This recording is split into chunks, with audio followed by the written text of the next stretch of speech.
माता सबरी की कथा। बात भगवान राम के जन्म से पहले की है, जब भील आदिवासी कबीले के मुखिया अज के घर बेटी पैदा हुई थी। उसका एक नाम श्रमना और दूसरा नाम सबरी रखा गया। सबरी की माँ इंदुमती उसे खूब प्यार करती थी। बचपन से ही सबरी पशु पक्षियों की भाषा समझकर उनसे बातें करती और जब सबरी की माँ उसे देखती तो कुछ समझ नहीं पाती थी। कुछ समय बाद पंडित जी ने सबरी के परिवार को बताया कि वो आगे चलकर सन्यासी बन सकती है।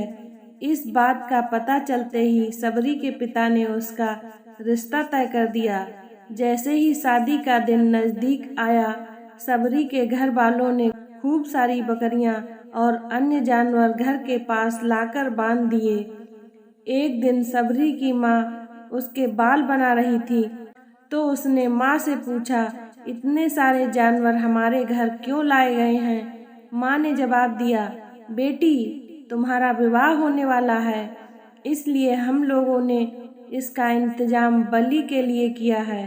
तुम्हारी शादी के दिन ही बलि प्रथा होगी और फिर इससे स्वादिष्ट भोजन बनाकर सबको परोसा जाएगा। यह सब सुनकर सबरी दुखी हो गई। काफी देर तक सबरी ने उन जानवरों को आजाद करने के बारे में सोचा। सोचते सोचते सबरी के मन में हुआ कि अगर ये जानवर यहाँ नहीं होंगे तो इनकी बलि रुक सकती है। ऐसा नहीं हुआ तो मेरे घर से कहीं चले जाने पर यह बलि रुकेगी। जब मैं ही नहीं रहूंगी तब न विवाह होगा और न ही बलि प्रथा। इससे मासूम जानवर बच जाएंगे। इसी सोच के साथ जानवरों को रखी गई जगह पर सबरी पहुंची। उसने सोचा कि इन्हें खोल देती हूँ, लेकिन वो ऐसा नहीं कर पाई। उसके बाद सबरी जंगल की तरफ भागने लगी। भागते भागते सबरी ऋषि मुख पर्वत पर पहुंच गई। वहां करीब 10,000 ऋषि रहा करते थे। सबरी को लगा कि वो भी इसी जंगल में किसी तरह ऋषि मुनियों की सेवा करके अपना जीवन जी लेगी। वो चुपचाप उसी जंगल में एक हिस्से में किसी तरह से रहने लगी। सबरी रोजाना ऋषि मुनियों की झोपड़ी के आगे झाड़ू लगाती और हवन के लिए लकड़ियां भी लाकर रख देती। ऋषि मुनियों को समझ नहीं आ रहा था कि जंगल में उनके काम अपने आप कैसे हो रहे हैं। एक दिन सबरी को किसी ऋषि ने देख लिया। उसे देखते ही उसका परिचय पूछा।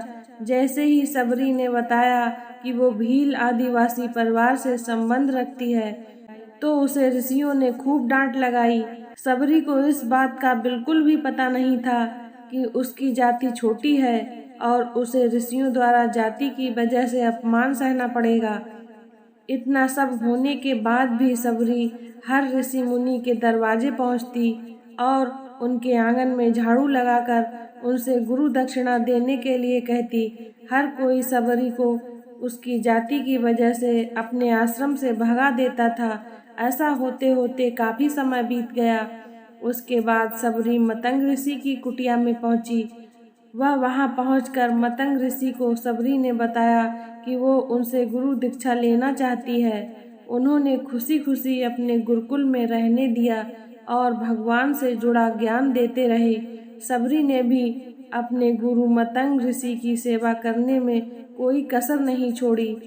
वो गुरुकुल के भी सारे काम करती थी। सबरी से खुश होकर मतंग ऋषि ने उसे बेटी मान लिया था। समय के साथ मतंग ऋषि का शरीर बूढ़ा हो गया। उन्होंने एक दिन सबरी को पास बुलाया और कहा, बेटी मैं अपना देह त्याग करना चाहता हूँ। बहुत साल हो गए हैं इस शरीर में रहते रहते। सबरी ने दुखी मन से कहा, आपके ही सहारे मैं इस जंगल में रह पाई हूँ। आप ही चले जाएंगे तो मैं जीकर क्या करूँगी? आप अपने संग मुझे भी ले चलें, मैं भी देह त्याग दूंगी। मतंग ऋषि ने जवाब दिया, बेटी तुम्हें चिंता करने की कोई जरूरत नहीं है। राम तुम्हारी चिंता करेंगे और ध्यान भी रखेंगे। सबरी ने राम का नाम सुनने के बाद पूछा, वो कौन है और उन्हें मैं किस तरह से ढूंढूंगी? मतंग ऋषि ने बताया, राम कोई और नहीं भगवान है। वो तुम्हें सारे अच्छे कर्मों का फल देंगे। तुम्हें उन्हें ढूंढने की कोई जरूरत नहीं। वो एक दिन खुद तुम्हें खोजते खोजते इस कुटिया में आएंगे और तुम्हें उनके हाथों से मोक्ष मिलेगा। तब तक तुम इसी आश्रम में रहो। इतना कहते ही मतंग ऋषि ने अपना शरीर त्याग दिया। सबरी के मन में मतंग ऋषि के जाने के बाद से एक ही बात थी कि भगवान राम स्वयं उससे मिलने आएंगे। वो रोज भगवान राम से मिलने के लिए बाग से अच्छे अच्छे फूल लाकर पूरा आश्रम सजाती और भगवान के लिए बेर तोड़ लाती। भगवान के लिए बेर चुनते हुए सबरी उन्हें चख लेती थी ताकि भगवान को सिर्फ मीठे बेर ही दें। रोजाना सबरी इसी तरह भगवान के दर्शन की आस में फूल और बेर इकट्ठा करती रहती थी। इसी तरह इंतजार में कई साल बीत गए।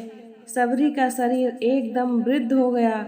एक दिन आश्रम के पास ही एक तालाब में सबरी पानी लेने के लिए गई। तभी पास के ही एक ऋषि ने उसे अछूत कहते हुए वहां से भागने के लिए कहा और एक पत्थर मार दिया।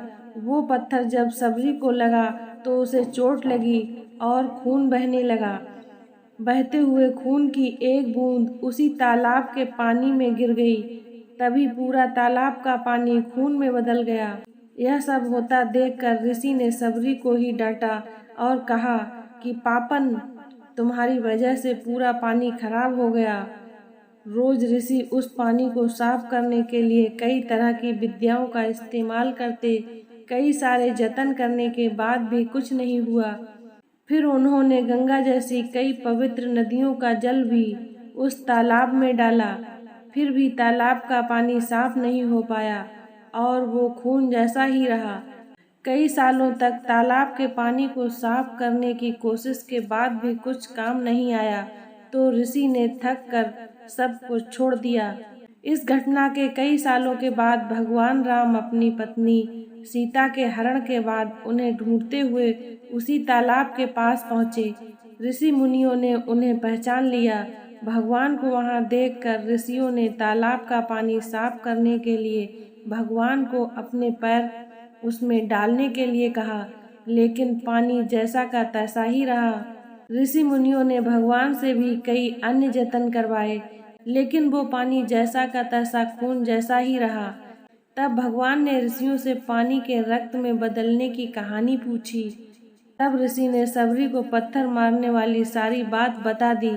उसके बाद कहा कि वो महिला ही अपवित्र है, छोटी जात की है, इसलिए ये सब हुआ है।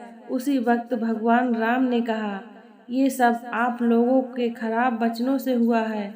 सबरी को इस तरह के शब्द बोलकर आप लोगों ने उसे नहीं बल्कि मेरे दिल को घायल किया है। इसी घायल दिल के रक्त का प्रतीक यह तालाब का लाल पानी है।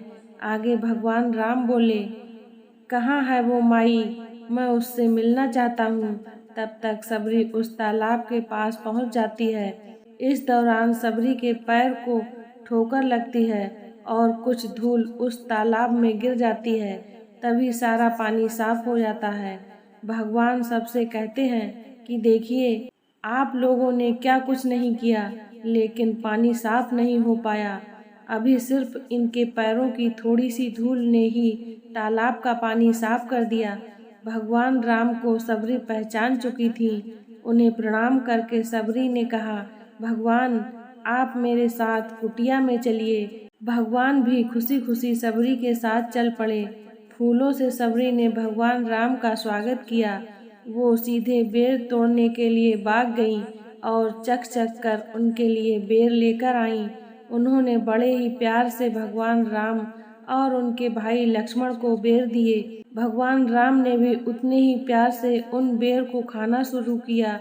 तभी बेर देखकर मुंह बनाते हुए लक्ष्मण ने कहा, भैया, ये बेर जूठे हैं, इन्हें आप कैसे खा सकते हैं? भगवान ने जवाब दिया, लक्ष्मण, ये बेर जूठे नहीं बल्कि बहुत मीठे हैं। सबरी माई हम सबके लिए ये बेर बहुत प्यार से तोड़कर लाई है। इतना कहकर भगवान राम प्यार से उन बेरों को खाने लगे। भगवान ने जाते हुए सबरी माई को कहा, आप मुझसे जो चाहे मांग सकती हैं। सबरी ने उन्हें कहा, मतंग ऋषि के कहने पर मैं आज तक सिर्फ आपके दर्शन के लिए जी रही थी। अब आप मुझे मोक्ष प्रदान कीजिए, मैं अपना शरीर आपके सामने ही त्यागूंगी। उसी वक्त सबरी ने अपना शरीर त्याग दिया। भगवान राम ने अपने हाथों से उनका अंतिम संस्कार किया और माता सीता की खोज में आगे बढ़ गए। इसी तरह ऋषि मतंग की बात सच साबित हुई और सबरी को भगवान राम के दर्शन हुए।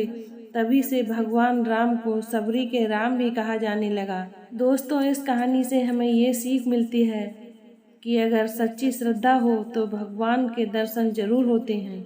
इसी तरह की ज्ञानवर्धक कथा कहानियों को सुनने के लिए हमारे चैनल को लाइक, शेयर एंड सब्सक्राइब